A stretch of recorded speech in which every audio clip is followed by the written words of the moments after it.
Welcome back, guys, to the Grateful Living podcast. I am so thankful today for our guest. His name is Shaun Jayachandran. He is the founder of Crossover India, which is a nonprofit, international nonprofit, helping marginalized students stay in school using basketball as a vehicle. Shaun, thank you for joining us. Hey, thank you so much, Art. I'm really excited. Awesome. So let's take it back, to the beginning. Talk to us about where you grew up, maybe your family situation and things like Sure. that. Yeah, so I'm like a lot of people in the U.S. and Canada. I was born and raised out in Calgary, Alberta, Canada. So that's for Americans, it's above Montana, up in Canada, Yeah. the Rocky Mountains, and you know, awesome experience. What a great city, really friendly. Unique circumstances, though. Like a lot of folks whose parents are from India, son of immigrants, maybe not in communities that were super diverse back in the day. Yeah. But the twist on it was where in America we have a lot of families who are the Indian American community is very well known for being super, super educated doctors, engineers, lawyers, professors. My parents are super hardworking, but my dad's a mechanic, and bust his tail and was awesome. And my mom, if you can picture it, is actually she was born and raised in an orphanage in India. Oh, wow. So Okay. 1950s, born and raised, born into the orphanage, raised there by nuns from birth. And so when you think about it, and I was completely non-appreciative of this growing up because Yeah. I couldn't understand it. Yeah. But You have no contextual context. I don't think any of us quite can. Like, Yeah. the movie Lion came a little bit close, but he still got adopted into a rich family, Yeah. right? Like, Yeah. my mom didn't have that. My mom earned a scholarship to high school, earns a scholarship to university. Wow. And so even today, when you think about it, we're like, oh my gosh, orphan girl in India, like, we're like, there's not a chance. Like, Yeah. we're trying to figure out solutions still to this day. And somehow my mom figured this out, Yeah. right? Like, Yeah. and as I got, and so that was always in the background. It's like, you have to work hard, but you can come from nothing. Yeah. When I was in high school, moved to the DC area, finished out high school there, went to college at George Washington, Cool. jumped into education as something to do before medical school. To be honest, it's like everybody else, like, oh, gotta go be a doctor. Yeah. But went and taught for a bit and loved the fact that you got to coach and impact kids. And so went and got a master's in educational leadership, Cool. looked at how that could work. Yeah. A part I skipped is when I moved to DC, my high school basketball coach, it's funny how life comes together. Yeah. My high school basketball coach played for the legendary coach John Wooden at UCLA. Wow. And he has 3 championship rings with Kareem Abdul-Jabbar. Wow. Right? So now at 15, 16, I'm inundated with, this is exactly how you use basketball to become a great human being. Yep. Right? Down to like, here's how you put on your socks. Right? Yeah. And you don't quite always realize you're in the moment of greatness, or that you're being educated in greatness. And so as I got into my 20s and stuff, I'm like, wow, I love education. I love the impact. I understand, because I'm also coaching at this time in the school, I understand how to framework this and why it changes, why I'm doing things a certain way is important. Yeah. And it's not always about winning. How you define winning becomes very important in life. Yeah. And so around 2010, I come up with this idea of like, maybe I'm reflecting on my mom's story. Yeah. Like, oh, wow. My mom had it much harder than I gave her credit for. Yeah. Here I am complaining about, Mom, I need a new pair of shoes. Yeah. And she's like, dude, like, I didn't have parents. Like I studied by candle. Like, my mom has this great story. She would tell me that she would literally steal candles from the church so that she could study in the middle of the night. Right. That's and I was like, growing up, I was like, that doesn't even sound real. Like, that's bonkers. Come on, Mom. Yeah. Like, yeah, we know you had it hard. And then when you start to think about it, you're like, I couldn't pull that off. Like, are you kidding me? Yeah. I'd be like, yeah, I'm good. Like, Yeah. I'm going to sleep. Like, I'm worried about sleep, and you're worried about like lighting a candle to study. Like, that's crazy. And I'm like, and I was putting it all together. We were like, there has to be an easier way. Like, everything that we look at in developing countries is if you just study harder, which sucks as a kid. Yeah. I'm going to be real, right? None of us want to study 20 hours a day. No. Like, Yeah. but there's so many lessons we learn in life that that we are blessed with over here that we can learn outside of the classroom. Yeah. Like, how can we make this easier for kids to advance and to do it? So I started playing with the idea of, okay, let's take those lessons from Coach Wood and let's take my mom's experiences. Let's look at what we have and let's create a program where I can teach critical thinking, leadership, gender equality and equity, communication, teamwork skills, all of these quote unquote soft skills that we actually know are super important. Yeah. And how do I teach a kid that grit and resilience can come from sports because they don't know they're learning. Yeah. That's the best part of playing, right? And we were very clear from the beginning, we're not looking to produce a pro. Like, put away the Yao Ming comparisons, put away the 1 in a billion comparisons. We're here to work with families across the board. And let's figure out a way to kind of bring this all to the forefront. And we've had a huge, tremendous amount of success of, hey, if you throw a bad pass, that's fine. Yeah. Let's go learn how to do it again. And let's do it again and again. And what did you see? Why did you throw that pass? What didn't work? Let's really deconstruct it. Because at the end of the day, we're all about, hey, let's take basketball's fun. Yeah. You're not going to be a pro. Nobody's going to pay you to do this. If they do, awesome. Great. Like, okay. But you're not going to get paid to do it. But can we take those lessons and apply it back to your classroom, your community, and your family? Yeah. Like, how can we have a generational impact by thinking about it through this lens of play? And basketball works so well in India, especially in the cities in India. Yeah. Every city in India is more dense than New York City. Yeah. Just the case. Yeah. Space is at a premium. Basketball requires very little space for 10 people to be able to play. Yeah. It doesn't require much. It requires a ball and a makeshift hoop. And Yeah. half the days, we don't need a hoop to teach you how to dribble. Yeah. Yeah. It's not like soccer or cricket where you need a huge field, which is what people always think of right away. But you need space. Yeah. I don't have space in Mumbai or Chennai or Delhi. Yeah. Nobody has space. Yeah. And the other part of it is, for anyone who's wants to think back and think of like how misogynistic systems work or how bias works to an extent. Let's just start very simple, right? Boys are always going to be at an advantage. And by that, I mean, the boys have already learned how to play cricket and soccer. Yeah. Because it's okay for a boy to go play cricket and soccer with their friends out on the street. Yeah. So even if we were to come in with an intervention program, the girl who's participating is already 4 or 5 years behind the boy at a skill development. Yeah. So take away the fact that we're trying to educate both sides. We're trying to make sure the girls know that life is important. We're trying to educate the boys on the fact that, hey, you have to value these girls.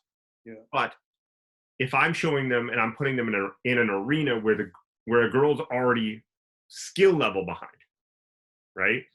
Yeah. A normal, most 8, 9, 10, 11-year-old boys are just going to say, she's just not good. Yeah, yeah. Like, take the girl factor out. She's just not good. Yeah. But if we bring in a sport that nobody has played, it's a game changer. It's an actual place and time where everybody's starting from the same starting blocks. Yeah. And now you can witness how fast a girl can learn. You can witness that she can do what you can do. You can witness that real time. And I think we forget that that's an important part of developmental learning. Yeah. Is that witnessing that the person next to you can do something and you give them credit. And that's where your respect can grow from. Yeah. Right? We're not going to deconstruct, I'll use a good cliche. We're not going to deconstruct a patriarchy overnight. Right. Yeah. But I can help the boys in a community see that the girls in a community are important because they can play at the same level. Yeah. Right. And so that went from where did you start to a whole No, arc, it's but fine. that's kind of been a lot of the thinking is how to Yeah, put all these pieces together.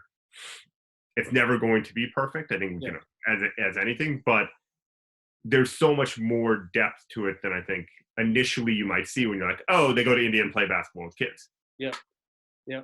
Um, Taking it back a little bit, we're just curious, was there a difference uh, in Canada versus US growing up? Did you see? Yeah.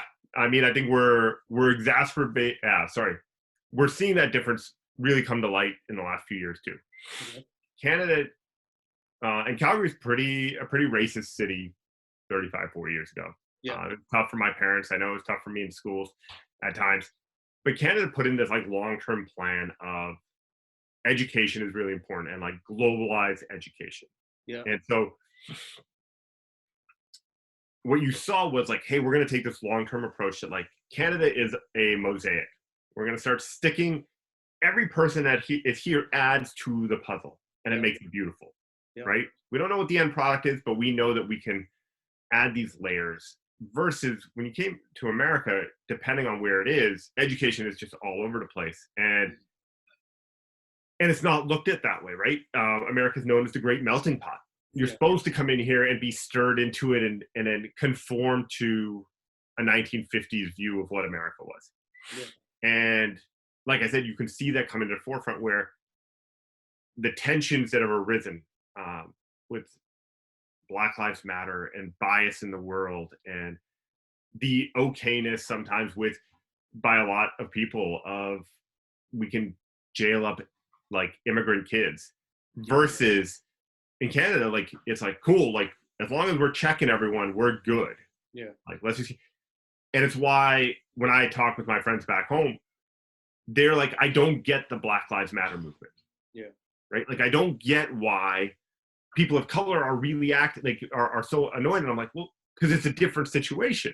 yeah, Like, you're right. You guys are starting light years ahead of us now, right? Like, yeah, you're worried about something very different than what people worry about in the U.S. yeah, And so I think that the globalized education of like how does all of it fit together yeah, is something that's sorely lacking consistently in the U.S. And it's becoming more of a haves and have-nots, right? Like there's multiple private schools that have put in diversity and globalized programs, and then depending on what public school you're able to go to, you can or can't experience that next level. yeah, And I think that's part of it, right? Like you're seeing it even currently with people wanting to wear masks and the COVID, right? Like yeah, if I'm okay, then why can't I do X versus how do I make sure the community's okay, society, yeah, right? Like yeah, or hey, I'm poor and that person's poor. Why are you saying that they have it harder than me? Because I can't understand that the word privilege doesn't mean that I'm a millionaire, but the word privilege just means that I don't have as many hurdles as someone else, yeah, yeah, right? Um, I'm a person who uh, it's a podcast, but for those of you who can't see me, right? Like I'm 6'4", I shave my head, I've got brown skin, I wear a backwards ball cap a lot of times. I get mistaken a lot for someone who's African American, yeah, even by people in the Indian community, yeah, which is a yeah, whole yeah, other thing. yeah, But it is amazing the amount of times you get like these microaggressions yeah, get played on, right? yeah, And it's even different. And I think even for people in the Indian American community, it's hard to understand what the Latinx and the Black communities are going through. yeah, And we were speaking about this a little bit before we started recording, but like we're starting to see a generational understanding starting to happen, yeah, right? There's people who are 40 and up who are, I don't quite know what's going on. Like, we just keep our head down and do our work, yeah, stay out of trouble. And then there's people who are under 40, especially under like 35, 30, who are like, no, we got to be here. yeah, Like, and I think that's where we're starting to see a shift happen. yeah. It's telling also, especially in this, Corona situation with the increase in microaggressions against Asian Americans. So I think that's helped the brown community a little bit, just because there's a little bit more relatability, um, but obviously there's always work to be. Yeah, and I think for a long time, a lot of it was, well, we're not X, right? I'm not Chinese American.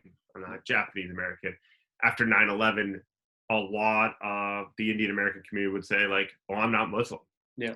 right? And you're like, to those people, they don't know? Like, Yeah, yeah, yeah, like, yeah. like that's not actually helpful. Like, Yeah. you They're know, gonna make a judgment based on how you look. yeah, they're making an immediate judgment. They're not trying to get to know you and then decide if they Yeah, if they don't like you. yeah, Because we'd all be good with that. Like, somebody took the time to get to know us and then not like me. All right, cool. Like, yeah, I'm good with that, you yeah. know? But yeah, I think we're seeing a lot of shifting, and hopefully, you know, especially people your age are going to be continue to push that forward. And that's what we Yeah, need, right? And yeah. it's why I love this podcast you're doing, is because it seems like that's kind of at the root of it. Like, how do we keep putting good into the world? Yes, sir. So, Thank you. yeah. Look, another question. You know, were you introduced to entrepreneurship or nonprofits, at all in your childhood or in college at all? Like, did it, or how did, that come about into your mind? I think that's a great question. Uh, I wasn't introduced to it growing up. I was introduced to the idea and the concept from great parents who are, we have to always give back. Yeah. Um, Again, I shared about my mom. My parents have consistently sent money back to her colleges and schools to make sure future girls can go to schools. Yeah. Um, I had some cousins whose family fell in hard times, and my parents adopted them. Wow. Right? Like, let's, Yeah. even though, look, we're a blue collar family. Cool. Let's adopt them, bring them over. Let's have them have an opportunity. So that concept of we have to be beyond ourselves has always been there. Yeah. Um, Being in Boston has definitely been a wonderful awakening, right? Like, moving up to Boston and then seeing the entrepreneurship, seeing the community that exists around it. Yeah. And so when I first came up with the idea of Crossroad, I had no clue where to start with it. And so I actually attended a bunch of startup boot camps, Gotcha. right? And I would just go to these sessions at MIT, at Northeastern, and just sit in these day-long things and take notes. And I'm like, I know we're going to be nonprofit, but we still have to know how to run this properly. Yep. And we're very different than most nonprofits. We're not coming from a rich person writing a check saying, here's $3 million to the startup. Like, we literally, I was like, all right, how much money do I have in my bank account? Yeah.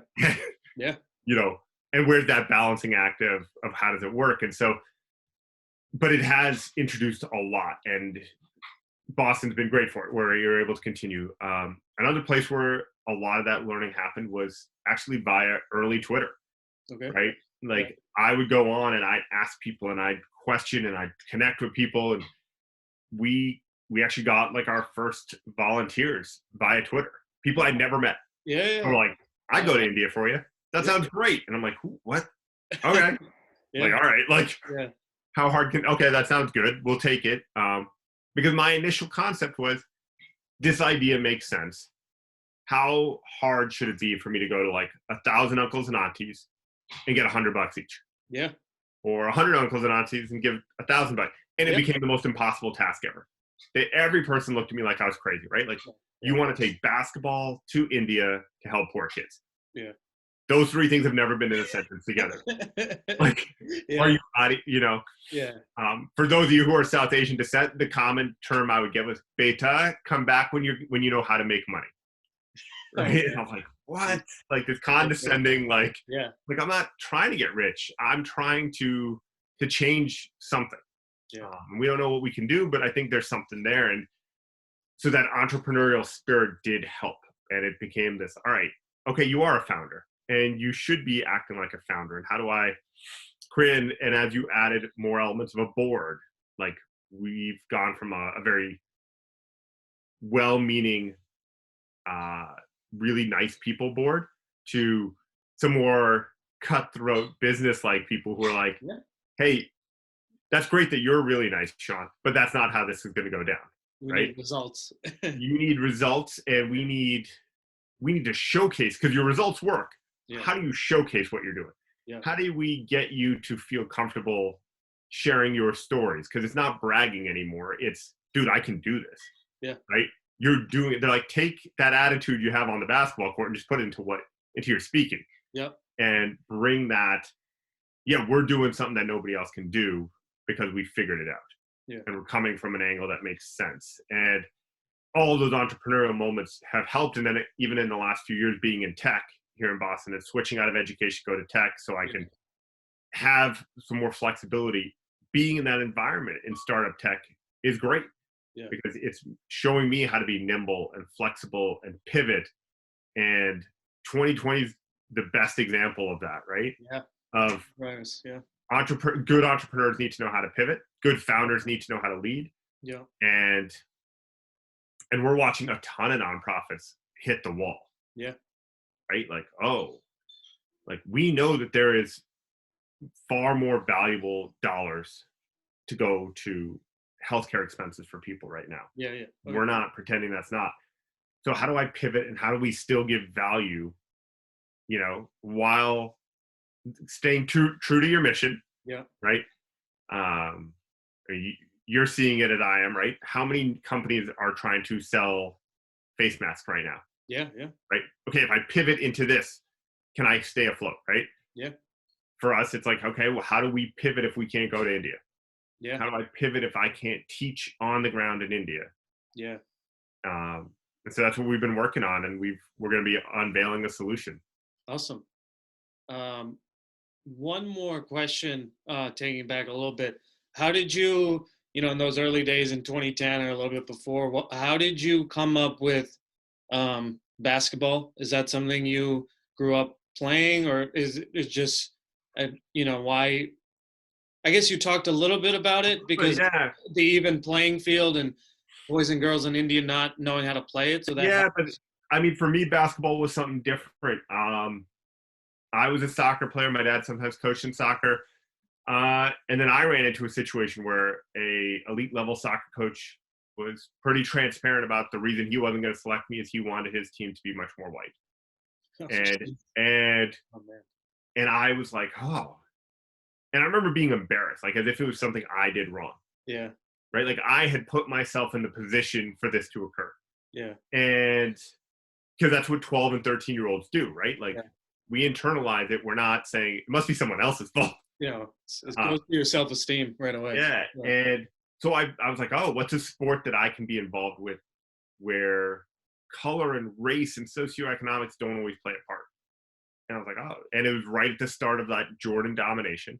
Yeah. Right. It was, a few years in, and I was like, man, basketball's awesome, right? Like, look at what these guys can do.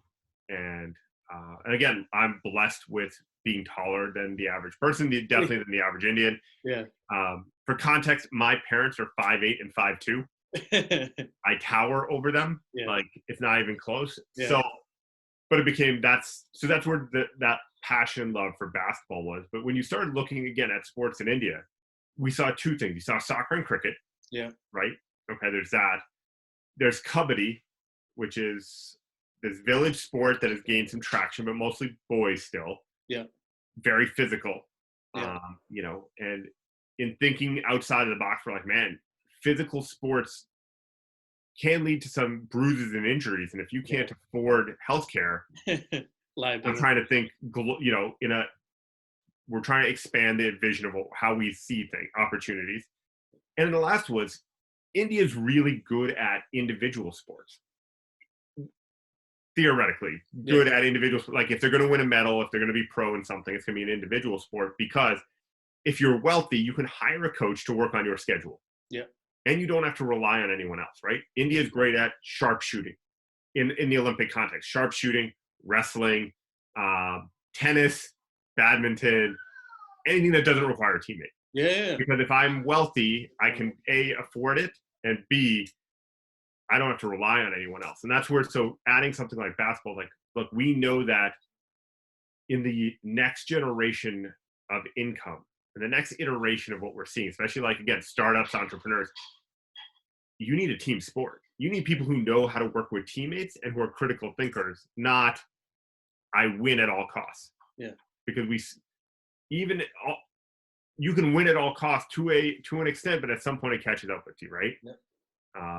WeWork is a great example of that. WeWork was just cutthroating people everywhere, Yep. right? And then all of a sudden everything fell out. Yeah. And so everything can get to a point. And so like, and I think that ability to communicate, that teamwork, that's where a sport like basketball became really like, we're going to stick with one sport. People have tried to push us in different ways. Yeah. Basketball is great. And the other part is it's fast. Like, yeah. It's fast paced. It keeps your attention. And for a kid, yeah, that's awesome. Yeah. And I remember the first time, it was funny, the first few years we ran crossover, the first 2 years, we actually never showed the kids what a real basketball game looked like because we were so worried about the skills. Like, yeah. And one of our college kids was like, volunteers was like, Shaun, like, have they seen it? I'm like, I was like, oh. Yeah. I guess we kind of, again, it was something I took for granted. Yeah. Every kid I know has seen a game of basketball. Yeah. And when we had like 8 or 9 college volunteers and high school volunteers, we put them on a full court game. And the look on these kids' faces was like, this is the greatest thing I've ever seen in my life. Yeah. Like, look how fast and how quick. And when you put those skills together, that's what this looks like. Yeah. And you can jump out of a gym and you can, oh my God. Like, yeah. And from that point, I was like, oh yeah, that's really important to show the end product. And here's the stepping stones to get there. But I think basketball's always had in America a tie with inner urban culture, with it's a game for anyone, right? History of basketball even tells us that like college basketball before they allowed black athletes in the colleges was actually dominated by poor Jewish kids from the inner city. Right? Like, this is what basketball is, and it's crazy to think that it's the great equalizer, and I think it can be that. And in India, as I've shared, we're doing things so different from somebody else. There's programs that are working with poor kids, marginalized families who are trying to produce pros. It looks like boot camp every day, right? And it's super impressive. Don't get me wrong, but like seeing like 200 kids dribbling in harmony is cool, just not my cup of tea. Yeah. Right. And then we're in a country of 1.5 billion people. We're going to just take the top 20 teenage boys and put them in a spot and train them. Again, just produce a pro. But my pushback has always been, man, if you were to do that, Steph Curry would never be a pro. Yeah. Steph Curry was in top 20. He was in top like 200 coming out of high school. Like, are you kidding me? Yeah. Davidson. Yeah. You're right. Like Klay Thompson. Yeah, maybe. A Langston Galloway on the Detroit Pistons never shows up. Yeah. Right. Like, you have to allow for things to evolve, and you can't. Late bloomers as well. And there's a lot of kids who are top 20 kids out of high school who were never there. Were never recognized. Or who just never make the NBA. Right. Yeah. I'll give a great example. I was speaking about the other day. For those of you guys who are sports fans, Ronald Curry, who played in the NFL for a long time. Yeah. Ronald Curry was a monster basketball player. Yeah. Right. He started at point guard at North Carolina. Like, let's just go there. Yeah. Did not make it. Yeah. Right. Never made the NBA. Yeah. And so you're like, like there's a huge jump that still has to occur. And so if you're trying to produce pros, awesome. And there's a space for that, and we recognize it. What we're trying to do is so different. Yeah. And we're very much on the, hey, if we have kids in the workforce going to college in the next 10, 20 years, and our families, for those of you guys who don't know, they typically are making $4 a day. Yeah. So that's the average, right? Yeah. So we're talking about less than $30 a week to feed, house, pay bills. Yeah. For most of us, I think we blow through $30. We can easily blow through $30 at a meal. Yeah. Let alone try and budget that for a week and have people to feed. Yeah. So our whole thing is like, all right, how do you make that we got to make that better. Yeah. And sometimes that long term is. And education always stays with the kid. I mean, some of your kids might end up going pro, even if they don't, they have the education to help themselves out. that Yeah, way. you can't take away Well, education. You can't remove the grit, because so many of those families, or the families we work with, girls are looking to become servants by the time they're 10, 11 years old, yeah, or they might be getting married by the time they're 14, yeah, right? Boys are dropping out of school to go to the workforce, right? You can go sell yeah, food on the stands. You can, like, anything that brings in some extra dollars a day is needed. So one of the most proud stats we have is the average kid in that population, less than 40% make it to high school. wow, If kids do the crossover program, over 85% go to high school, wow, right? Like, yeah, we are legitimately making an impact and saying, hey, there's something more here, yeah, right? yeah, And we're always telling them, you're not going to be a pro. We don't even sell it because, to be honest, none of our students realize that being a pro basketball player means that you are a multi-millionaire. yeah, Like, there's no concept of, if I'm a pro athlete, I'm going to make $20 million a year, yeah, right? So we're not even fighting that battle. We're fighting the, hey, basketball is fun and it can help me keep going in school yeah, because this program is going to keep supporting me and having my back. yeah, And then how do I work towards it? And we put buffers in place that help that. One of the key shifts we made early was, instead of going for individual kids, we bring cohorts of classrooms. okay, And so if I bring in 30, 40 kids from one classroom together with their teacher having to be there, yeah, they're going through a mutual experience. The boys in the classroom and the girls in the classroom are learning the same idea of gender equality. yeah, And therefore, they grow together and they grow in their community together, right? We've created their own internal network that they take care of each other, yeah, right? Versus educating a girl, pushing the ideas of leadership and grit on her, and then putting her into an environment where other people don't believe that, which could be, to be honest, it can be scary, yeah, right? There could be physical violence associated with a girl saying, I want to be educated, or my opinion matters. yeah, But if she's in a classroom where the boys are totally cognizant of it, they're like, cool, yeah, yeah, yeah, let me hear what she has to say. yeah. Like, and And if if the they teacher, grow up on that, they'll change society. right, like, again, play that game, right? Like, hey, let's play the long game of, all these 30 kids are going to impact the neighborhood they're in, and in 20 years, we're going to start seeing that, hey, there's change that occurs. And I'll lean back into, the people who gave my mom opportunities, 50, 60, 70s. No, none of them are predicting the fact that her son, Yeah, in 2020, yeah, went to US colleges, has created a whole life, like, yeah, um and that's just a very different way, right? Like, we're not, and it's an odd selling point that I have to sell myself, that I'm like, look, I'm your end product.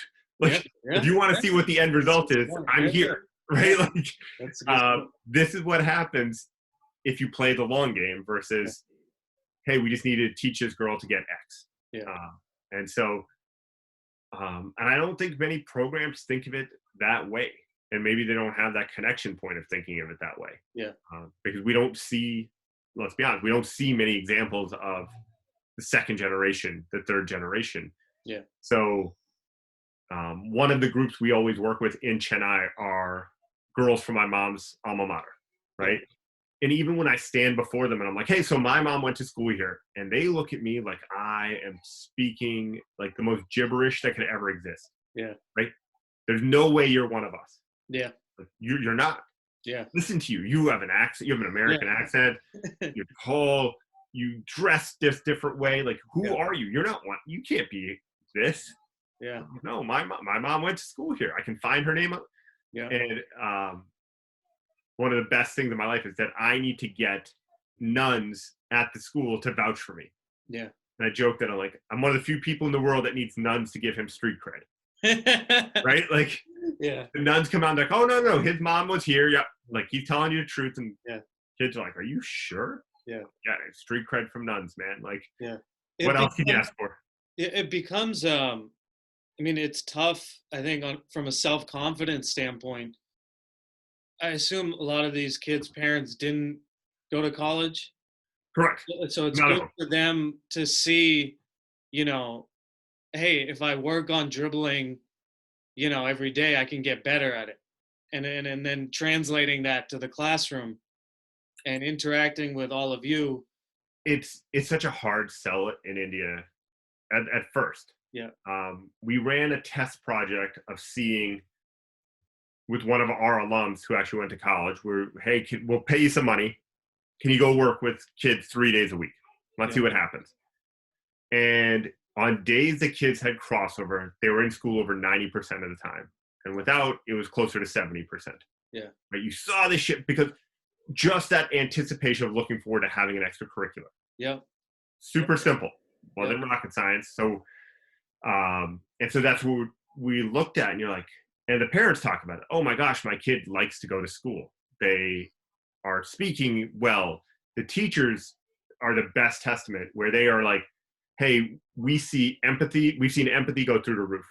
We've seen physical violence drop between students. Yeah. There's no violence. They don't hit each other. Their bullying is out the window. A big thing we speak about is, and in people in tough situations, it's easy to say, hey, there's one slice of pie, and if I get it, you don't. And if you get it, I don't. So you're always trying to jump over someone else. Yeah. And we really push the idea of like, look, we can just bake more pies. Yeah. Like seriously, like, yeah. And modern tech tells us we can bake more pies because we have jobs that have no physical product around them anymore. Yeah. So, yeah. I can just make more jobs if we just hit this right. So all of a sudden when our kids, I'm a big John F. Kennedy fan, and he has a line that's a rising tide lifts all boats. Yeah. And we really preached that to the kids. Like, if one of you comes up, we can lift 10 of you. Yeah. You can lift 100 of you. And when the kids start buying into that they can help someone else and it doesn't hurt them. Yeah. Like how they've been taught before. We see this cultural shift happening in their schools already, right? Yeah. My gosh, like, hey, I can help you do well in math and it's not going to affect my math grade. We can both get A's, right? Yeah. And the teachers have been raving about the fact that, oh my gosh, like these kids have learned how to care about each other versus seeing each other as competitors at every turn. Yeah. Right. And since we can't be there, and what I mentioned about like the class impact, India's also grown in the last 10 years. We are rolling out in the next few weeks a digital virtual coaches program, coaching certification program through Crossover, where we're going to leverage our connections in college and pro sports and athletes and high schools.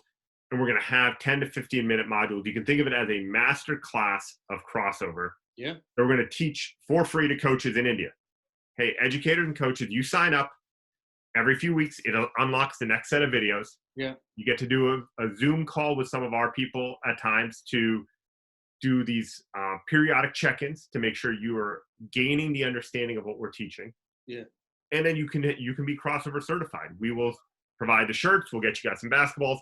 Yeah. Or we go work with one of our partner schools and you have our blessing that, hey, this person knows how to approach coaching the way we see it, which is social impact and not the existing format, which is a way to make money and to wins and losses, where everything is a win or a loss. And instead, no. The win is, are these kids still in school? Yeah. And so, the beauty of digital is we're not going to be able to, we don't need to cap it necessarily. Yeah. Right. Like if we get 100, awesome. If we get 1,000, even better. Like, but we have from our network now that we've built up by being genuine, by being honest, by being straightforward,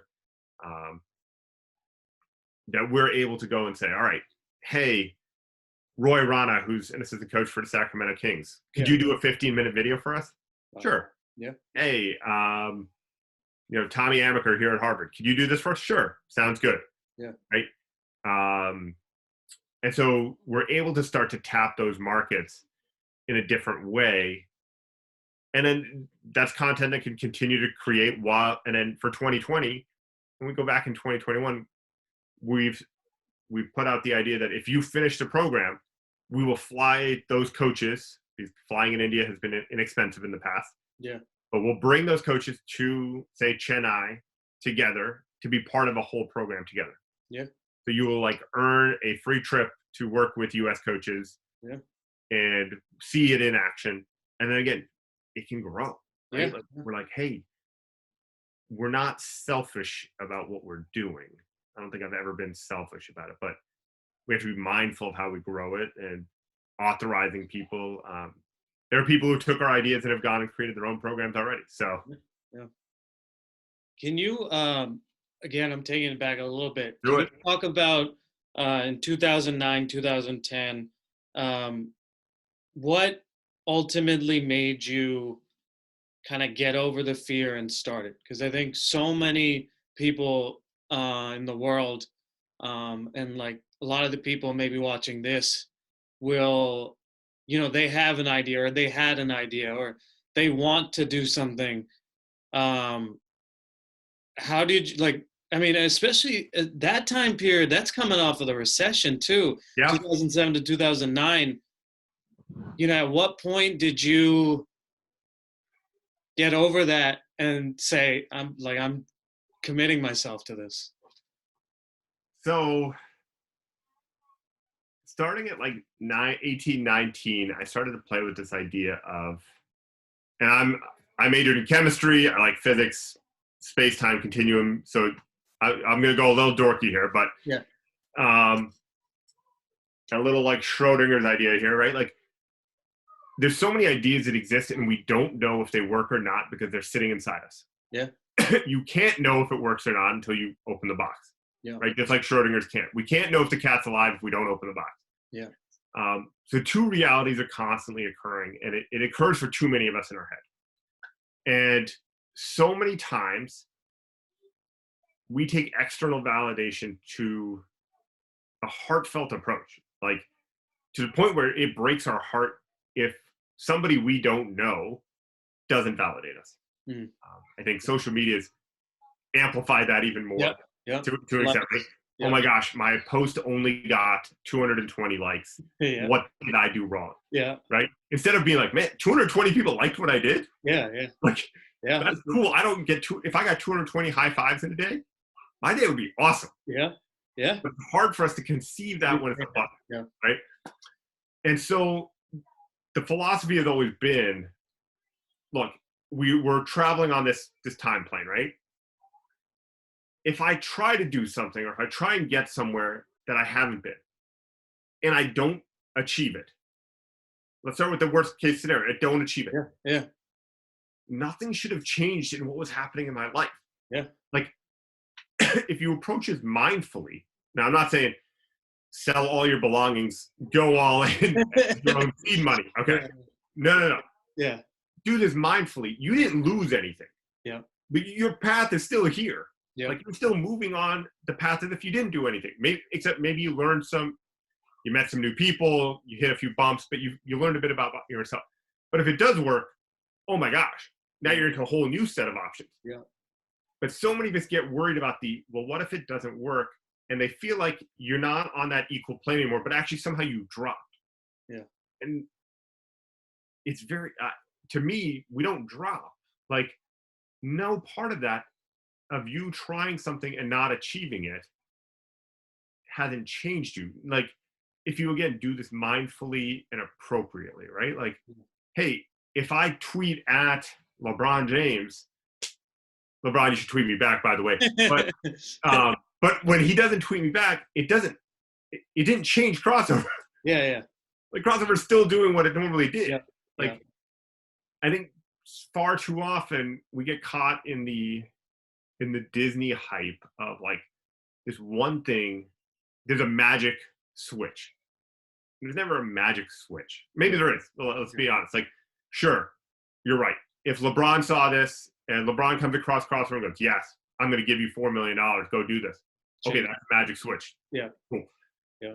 But if you're planning on the magic switch, you're always going to be set up for failure. Yeah. Because it's like, you're playing the term alone, it's magic. Like, yeah. It's not there. But if you're just doing it mindfully, and I love your question for this reason, because this philosophy has served me so well. Like, hey, you try it, it didn't work. Cool. Did it change who you are at the end of the day?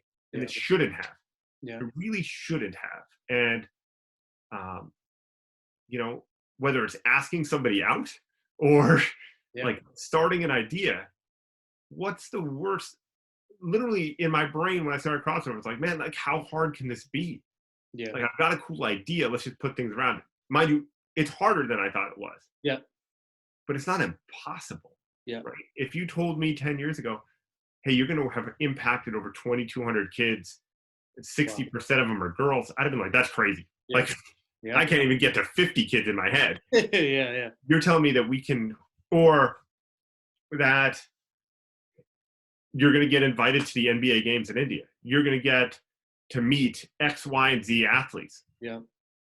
You're going to have WNBA players fly to India with none of that was even on the radar because I couldn't picture it. All I was like, how hard is it to start? Yeah.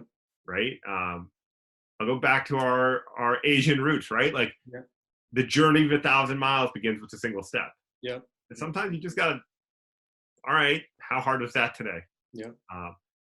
You know, and again, magic switches, awesome. They if it exists, awesome. If Yeah. it doesn't exist, it doesn't stop you from doing this much every day, right? Yeah. I think I'll compare it to even reading a book, right? So many of us are like, oh, I don't have time to read books. Yeah. It's just part of who we are. But you're like, if you finish 15 pages a day, which takes you like 20 minutes, Yeah. hey, you should be able to finish a book in 2 weeks, which means you can Yeah. finish 25 books a year. Yeah. But that's only by reading 15 pages a day. Like, but Yeah. so many of us are like, oh, I don't have 2 hours to sit and read. And you're like, Yeah. okay. Yeah. But you have 15 minutes, like, Yeah. Yeah. Yeah. which is partly the rise of podcasts. Yep. Right? People feel like they can digest the content. Yeah. Sometimes if it needs to be like a whole movie or a whole book, we get worried about that same 15 minutes paying off. Yeah. Yeah. Another question for someone out there that is considering starting a nonprofit, maybe 2 or 3 lessons you learned in the first couple of years that maybe if you had it to do again, you would have, I mean, even as, it can be like, macro things, or it can be Yeah. micro, like get a lawyer, like think 3 lessons. Number one, which we did correctly after I did it wrong, which was find a lawyer who's going to help you apply for your 501c3 status. Like, or if you're an entrepreneur, the correct LLC or what status you need. Yeah. Because those forms don't make sense until you've been through it. If that made, like, Yeah. and so to lean on someone else's experience isn't ever a failure. It's, hey, I need to frame this in the correct way so it gets approved. Yeah. I've watched plenty of attempted nonprofits drop the ball on that because they didn't think they should be asking the questions. Yeah. Number two, it is not self-serving to invest in media content production. Yeah. Massive mistake I made for years and years and years, because we have great ideas and we should live on them. But if you can't showcase it, not everyone can see the same vision we see. Yeah. If you can't showcase it, people have a hard time believing it's happening. It's almost like the brand is more important than the work sometimes. And it is, and I hate it. Like, in that regard, I hate that the branding has to be on point. Yeah. Right. You're watching me on Zoom. We created a Zoom background. Yeah. You need to do it. Right. Like, Yep. because the branding has to be on point. It can't. We've lived on in a great way that we are good people and our work stands for itself, and it's grown that way. But as soon as we're able to start putting together some videos, as soon as we're able to start showcasing a little bit more, taking the opportunity to speak, people came about. A side note of that is I got tapped as a backup to jump into a TEDx talk. Nice. They gave me 10 days to prepare. Yeah. It was early in college. And all I thought was, nobody's ever going to ask me to do this again. So even if I bomb, I'll go back to what's the worst that can happen. Right? Like, Yeah. cool. I'm on stage and I look like a knucklehead, and awesome. I go viral for having the worst TEDx talk. Brown Girl magazine picks up on it. They share it out to people because they're like, this is really cool, Shaun. And I'm like, Yeah. awesome. We've done 2 programs in India. Yeah. I have no idea how this is going to play out. Like, it's working, Yeah. but we don't have an actor named Utkarsh Ambudkar, who was in Pitch Perfect, who was in, we all know him from Pitch Perfect, clearly, but he's been in so many other movies and TV shows. He's in the Mindy Project. Yeah. He's in the new Disney show, Mira, Royal Detective, right?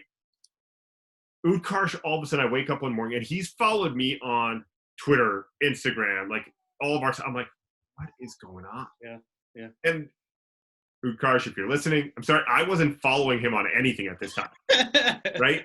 I'm like, oh, man, like, is this real? Yeah. This dude's a man, and he's following. So I reach out, and he's like, man, I love hoops. I love what you're doing. How do I get involved? Can I come to India? Yeah.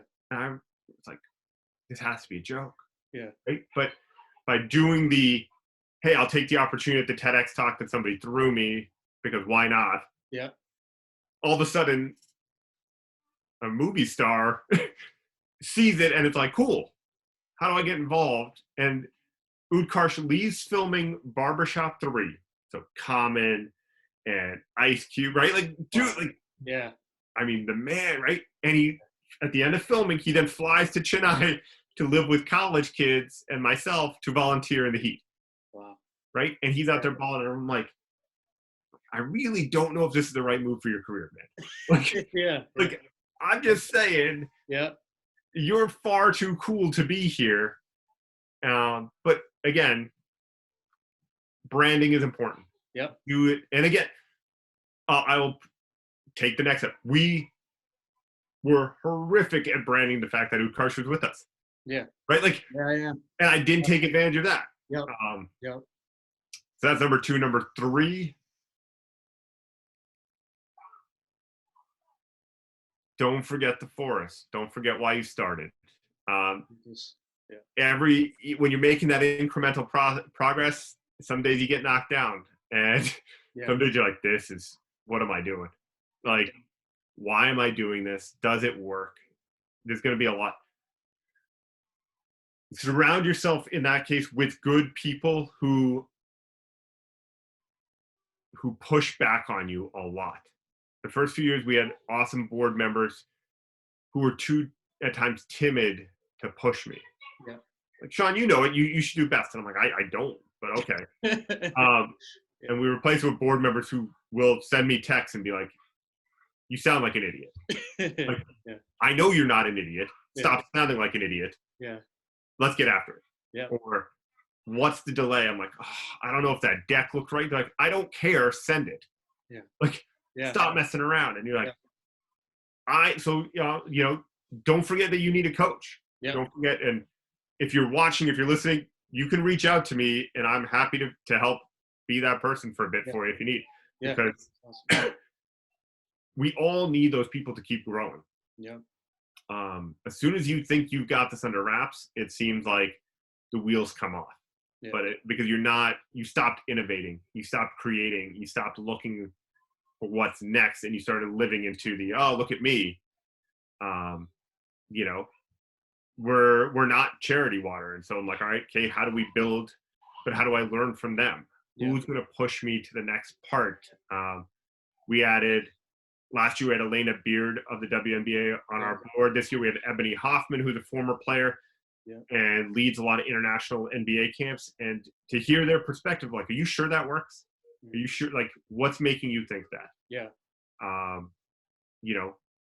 Maybe you're focusing too much on the social impact and not as much on the basketball, Shaun. You're getting a little too altruistic. Cool. Yeah. Different perspectives. Yeah. Ani Sanyo, who runs Kolkata Chai and works with different musicians, right? Like Anik Khan and stuff. And Ani's been great on, like, hey, we need to, like, get your branding up. Like, Ani is great. He hears me speak. He's heard me speak. He knows I'm a big Tupac fan. Yeah. And he was like, listen, you talk about India, you talk about hip hop, you talk about hoops. In his first conversation to me, he goes, why have I never heard of you? And I was like, I don't know. He goes, the problem is I haven't heard of you. Not that you're not legit, Yeah. He said, and I remember that pushback, and I was like, he's like, no, we need to make sure people hear of you, right? Like, the only way the rose grows through the concrete, and that's awesome. If a rose can break through the concrete, grow, but if I've never heard of it or I don't know that rose exists, how can I appreciate its beauty? Yeah. And it struck that next chord, right? Like, cool, stop doing just X. Let's shine the spotlight on these roses, and let's Yep. make everybody grow. And so, yeah, invest in people, find people Yeah. who, and again, the worst, I'll lean back on the previous one, the worst they can say is no. Like, no, Yeah. I don't have time. Yeah. But it didn't mean you're not worth it or your idea is not good. It's just, you don't know what's going on in my life. Yeah. Right? A mentor could have a sick child, they could have a sick parent, they could have just lost their jobs, a deal went south. It has nothing to do with you. Yeah. And if it does, like I said, I will take that any day of the week, that if you got to know me and you don't like me, cool. Yeah. That's fair too. Yep. But a good mentor will tell you that too. Yeah. And then other people will say, wow, let me push back on you. What else can you do? Is this all? I think you can do more. Yeah. My high school coach was like that. As I spoke about, he played for Coach Wooden. Yeah. My parents are from India. It's a great story where second semester, high school senior, playing hoops, Yeah. right? You've already applied to colleges. Everything's done. Yeah. My interim grades dropped from like a 3.9 something to a 3.4. Yeah. Interim, not even a real report card. Yeah. Yeah. My mom has a meeting with the basketball coach. Yeah. And it's like, I don't like the fact that my son isn't studying. Yeah. And I'm like, okay, my American coach has got it. He's going to be like, yeah, it's okay, Lee. Yeah. No, my coach looks at me and goes, I'm really worried about this. Yeah. Your mom's right. If you're only giving a 3.4 in the classroom instead of a 3.9 something, then how can I believe you're giving me the full Shaun effort on the court? Wow. So Yeah. if you're not being you everywhere, Yeah. how can I believe you're you in these sections? And he didn't start me for the next 2 games until I got all my coursework up. And I was like, the heck? Oh, Coach, my grades are better than 90% of the team. yeah. This is ridiculous. He goes, yeah, but it's not your best. Wow. And Oh, at 17, that blew my mind. I was livid. Like, wait, you're telling me my little Indian mom at 5'2" is right, and she's gonna hold me off the court? Like, I've earned this. Yeah. And as I grew, you're like, actually, I didn't earn it. Yeah. I didn't do what I was supposed to do. Yeah. And I've tried to apply that same thing, right? Like, yeah. if you're not giving your best and you're not showing that authentic self, yeah. how's someone going to believe? Oh yeah, you turn it on when you're doing this, but otherwise, your social media shows me that you're just like this dude who hangs out and does nothing. Yeah. Yeah. Show me, like, be authentic. And if you don't feel you can be authentic around the people you hang with, like old school Fresh Prince, you're hanging with the wrong people then. Yeah. Yeah. Let's talk about, I guess, talk about some of the fulfilling things, some of the accomplishments that you're proud of with Crossover, the partnerships and things like that. I appreciate that question because I have a hard time reflecting on those. Yeah.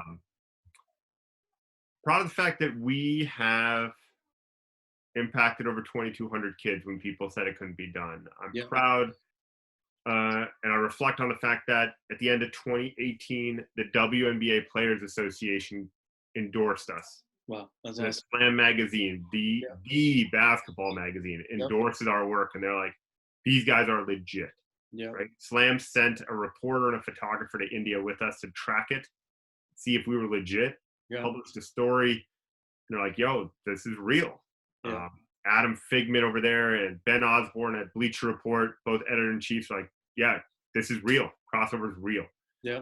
Like I said, the WNBA players, having Elena Beard go over with me, having Marissa Coleman, Renee Montgomery, Marina Mabry, these folks who were like, this is cool. Like, you're putting something out there. That's been awesome.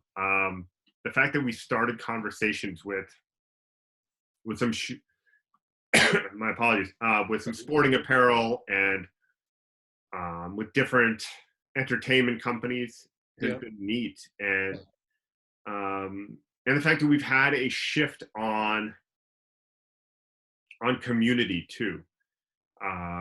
When we first started, all of our volunteers were basically non-Indian American. Yeah. The first year they were, then after that, never. But then in 2017, we had this monumental shift where every student athlete that volunteered for us was an Indian American kid, and we hadn't realized it while we were making selections and stuff. Yeah. But also, we're getting to India, and I'm like, everybody. Yeah. And I'm proud of the fact that that next generation, your generation of people, are finding communities that reflect their interests, and we're able to bring them together. Like, each of them had a story about uncles and aunties who told them basketball was a waste of time. Yep. But all of a sudden, they had 12 other people to talk to about it. Yep. Like, oh, you had that too? Oh my God, yeah, dude. Like, and the fact that this evolving identity that we all are having. Yeah.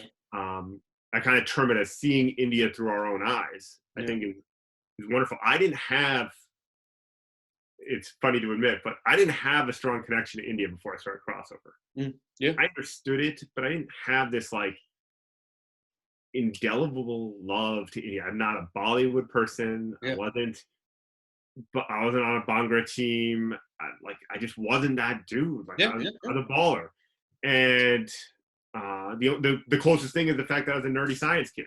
But but it didn't exist for me. And then starting Crossover gave me a whole different sense of who I am. And I was like, oh my gosh, like, I could have been one of those kids out there instead of the guy up here. Yeah. And my dad used to always joke, he joked that I'm not really Indian, because if I put you in the middle of India in any city, you can't get around. Yeah. So I was like, yeah, that makes sense. Like, it's like, I want you to think.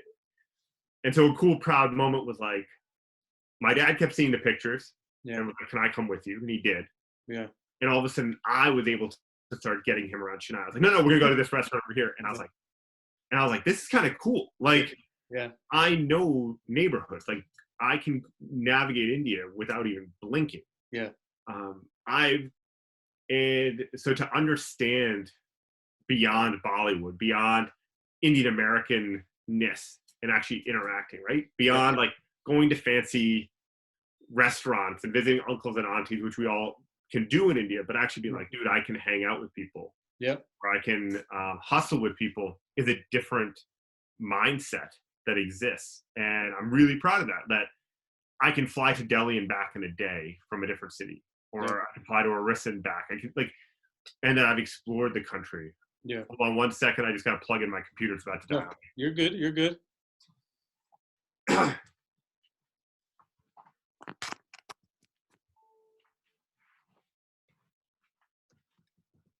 So I think that's a really cool accomplishment. Again, I think the authenticity comes out. I think I would also say, speaking from my perspective, the awesome thing has been, it's forced a lot of people who have some privilege to think about giving back and making society better. I appreciate that. Because it's I appreciate that. It's something that when you hear that number, you're like Shaun just did this. Like, he just changed 2,200 lives, like, from just you know what I mean? Like, and just, for us, a lot of us, $100 is not that big of a deal. Right. I mean, a lot of young, 20s and 30s people might spend that in a weekend. Like, in a bar. I mean, that's our bar tab, right? I'm not even joking. Like, and so for us to start thinking about our social imprint and donating to organizations like yours is going to be important for the future. I appreciate that, because I think when I started it, I couldn't find ways to feel like you could be impactful without having some name or notoriety or huge dollar amounts behind you, right? Yeah. And I think that clearly those organizations still exist. Yeah. but I think part of crossover was like, look, we want. I just think we can all do something. Like, it doesn't have to be. I don't know how many kids we'll end up impacting at the end of the day, right? Yeah. If we can get to 20,000, awesome. Like, cool. But if we can be, I think, like what you're saying, like if we can just be a little more cognizant, and we've been I'll push on that. That makes me super proud to hear you say it, because we've avoided what we term like as poverty porn. I Yeah. don't want to show you pictures of poor kids. I Yeah. don't want to show you pictures of flies around a poor child and like this bad filter and look how. I don't want that. I don't want you to feel sorry for them. I want you to be like, man, that kid could be the next X. Yeah. That kid might have the next great idea. And if we don't help that kid get there, we're all screwed, right? Yeah. The raw numbers tell us that like India's important, and it's not because I'm of Indian descent. The raw numbers tell us that like 1 in 5 kids in the world live in India. Yeah. Yeah. And if 90% of that 1 in 5 kids don't have money and access, we're legitimately saying, okay, 18% of the kids in the world we're going to write off immediately, that they'll never amount to anything. Yeah. It's baffling. Like, and I think there's a way, like you've gotten to know me and you've seen it, like there are good ideas, but then there are ways that we can all stand on ideas too. Like, Yeah. man, I need smart people who like you, who are like, Shaun, how do I do the next thing? How does crossover do that? And I want you to try and stump me, because I want to be like, I don't know. Yeah. Cool. Can we figure it out? Yeah. Because those parts are so important. But if I'm getting people to think that way, man, Yeah. I'll lean back to I went from a JFK quote. I'm going to lean onto a Tupac quote, right? Yeah. Which is, I'll paraphrase it, but it's like, look, I may not change the world, but I sure as hell hope that I help spark the mind of the kid who does. Yeah. And my buddy and I lean on that so much. Rod, quick shout out to you, but him and I talk about it where I'm like, I think crossover is a cool idea, but I think we might spark so many more ideas because people see that it's possible. Yeah. As I was telling you earlier, crossover has never fundraised or had a budget of more than $42,000 US a year. Well, yeah. Like, people, that means that we've never paid somebody to work for crossover. Yeah. Yeah. Yeah. Right? Yeah. Like, but if you can make change off of that, Yeah. right? Like you said, hey, if I take my bar tab from one weekend, Yeah. and I put it towards crossover says that they can impact at least one kid's entire life for a year on that. Oh, okay. Wait a second. Yeah. Like, that's a cool trade-off. I'm not asking for every weekend. Yeah. We're asking for like One. Yeah. And then how do we create fun galas, social events, things that make people want to show up without charging you $5,000 a ticket? Yeah. There's an organization that charges $10,000 a ticket to Indian Americans. They approached us to kind of outsource their work. Hey, we got this contract with the NBA to run basketball and STEM. We'd like you to run the basketball side. Shaun, can you do 500 kids for $7,000? I was like, are you, no. Like, Yeah. how about 30,000? No, 7,000. That's our budget. I'm like, and it made me so, I felt like, again, like part of like that innocence gets pulled off, right? You're like, I know your organization's worth millions. Yeah. And you're saying you can't give more than like $15 per kid? Yeah. Like, to run a year-long program? Like, Yeah. what kind of quality are you approving for those children? Yeah. Right? Like, there's is it good enough for them, and then versus is it good enough for us? Yeah. And I'm not saying that our kids in India are going to always have everything as good as we will. They're not. Yeah. But can I settle for higher than, is it good enough for them where they currently live? Right? Yeah. Like, we give them all a dry fit shirt and a basketball as a starting point. And that's a good product because we want it to work. Yeah. I don't want them to ever feel like they're less than. Right? Yeah. It's why we've never really done shoes yet. Yeah. To be honest, I don't know, because how do you give shoes to some kids and not all the kids? Yeah. Because they don't need to be reminded of the fact that I'm still not good enough for, Yeah. Yeah. Yeah. No, no. right? So until you can do it right, do it right. But I think there's a lot of ideas, and I Yeah. appreciate it. Now you're making me all emotional because I want to be like, I, man, how do I tap what Arnav's saying and like build on that? Because there's got to be something. Hopefully, we can brainstorm that because and I would also reframe what you were saying is that, you're only bringing in whatever 42,000, but I would also say that's 42,000 that people were spending on, a dinner, or something like that, and that wasn't there, no. that wasn't going to these kids and things like that, and so that's a real tremendous. Oh, thank you. Appreciation. When we first started doing this, you couldn't source hundreds of basketballs in India at one time. Yeah. Think about that. We'd call companies and be like, "Hey, we need 500 basketballs," and they'd be like, "In a year?" I'm like, "No, like now." Yeah. Like, no. Yeah.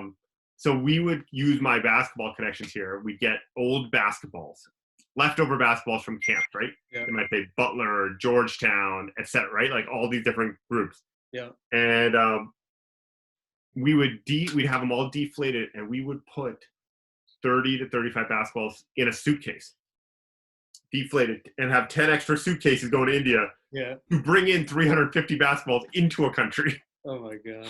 Yeah. To which I'm sure customs was just like, I don't even know what this is. Like, like why do you have? Like, how do you? Those basketballs would have just been probably thrown out. Yeah. We got them for like $3 a ball, $4 a ball. We just had to figure out a way to transport them. Yeah. Yeah. And we've been really big on this not being service tourism. Like, I think that's the other thing I'm proud of. I was thinking about your question is like we've really stuck to our guns that like we want to educate you on India while you're there. I don't want this to be a vacation that we once had a volunteer where I had meetings and they're like, "Oh, that's okay. I found a resort 2 miles away that we could go to for." I was like, "What? No. I think you're at the wrong place here because people did not donate money for you to go to a resort." Yeah. Like, Yeah. now, if we went to a museum, they'd be like, "Oh, cool, they're learning about India. They're being impactful." If you're doing it, if we're going to visit our students in the slums, okay, that's cool. Let's make an impact. Yeah. Like, so we've always pushed that envelope of like, hey, you need to learn. We're here to learn, Yeah. not vacation, and it looks good on my resume. Yeah. Right. So, One question. So, how would you? This sounds like a lot of work. So, how have you balanced? This work, your professional life, your personal life, and then just enjoying life too. I mean, it just, you know. um, there are days it's tough to. Not gonna lie, Yeah. but I think if you're passionate and you like stuff and you see that there's a cool part to it, you can get through it. And it's just again, just what do I need to do today? What do I need to do tomorrow? It's not okay. Planning out for 500 kids in India in 2021. It's all right. What do I need to do right now? And I think when you when you're around good people, family, friends that aren't just like you fell into those friendships, but you've cultivated them. You've cultivated those relationships that people are on the same page. You start hanging out with people who want the best for you. Yeah. And they're not bored of hearing about your passion. They want to hear your passion and push you on it, right? Yeah. Like I said, some of these new board members have become very good friends of mine because we like to talk about this stuff. Yeah. We want to know how to make the world better. Yeah. Your family has to be there. If they, whatever stage you are, if they don't believe in. If you're not with people that believe in you, then you're just asking for arguments and strife, right? Yeah. People have to be on board. Yeah. If you're someone who's married and has kids, it has to be on board, or they're going to be like, you're just taking time away. Yeah. It's not important. And I think you said, like, personal, like, if you're not finding enjoyment in doing this, don't do it. Yeah. That's Like, a good point. Yeah. I think too many of us get caught into this was a cool idea and I need to jam it through. But man, if you don't like it, don't do it, because then it's punishment. And we don't need to be self-punishing. Yeah. I love some of the challenges of CrossFit because I think it's made me a better human being. It's made me a better man. It's made me a better learner, a better son, a better dad, husband. You can become more. And when you're learning, it's so impactful because for me, I like the growth. I get geeked out still when my friend Langston will text me asking me a question, and I'm like, dude, you're an NBA player. Text me. That's the coolest thing in the world. Like, I still get geeked out over little things like that. Yeah. Or if somebody reaches out, or because I want to see the beauty in the little things. Yeah. I mean, it's easy to forget that those. Don't forget that something that made you happy on day one should still feel good on day like 1,000. Yeah. Right. Like, is in. Yeah. You shouldn't forget that those things make you happy. And I think I've had so much outreach in the world. Like I said, the experiences that have happened because of it, Yeah. I think have only enhanced me. Like I guess I mentioned it earlier, but like getting invited to the NBA games in India is unreal. Like, I would have never, ever in my life pictured that I'd go to an NBA game in India. Yeah. Or to any basketball game, but to see an NBA game, to be on the floor, to be invited to the Soho Club in Mumbai to interview with people. I'm like, that doesn't make sense in my brain. Like, the fact that there are founders and VCs and techs who want to talk to you, like, awesome. This isn't what I ever saw coming. And I think if you're open to that, if you're open to like, hey, this is an adventure. I think a lot of us forget, like, I think getting very conceptual, but life is what we make of it. And you can stay safe and do your stuff. And I think there's value to it. People like our parents had to bust their tail to give opportunity for us. Yeah. Part of what they worked so hard on, and the adventure was, like, let's be honest, they moved from the other side of the world. My parents did, from India to Canada. And then they moved another almost 4,000 miles from Calgary to DC. Like, and my dad did that because he knew that I was interested in U.S. schools. Yeah. Man, if my parents can do that, which seems terrifying. Yeah. God, terrifying. If they can do that, why can't I just try this? Like, why can't I see every day as, like, what's the next cool stuff that's going to happen in life versus every day is the same? Yeah. And and again, I'll reiterate, I'm not saying sell all your worldly possessions and go all in. Yeah. But if you can start something that you can, or join something that you're like, man, this is cool. Yeah. This brings me extra joy. Yeah.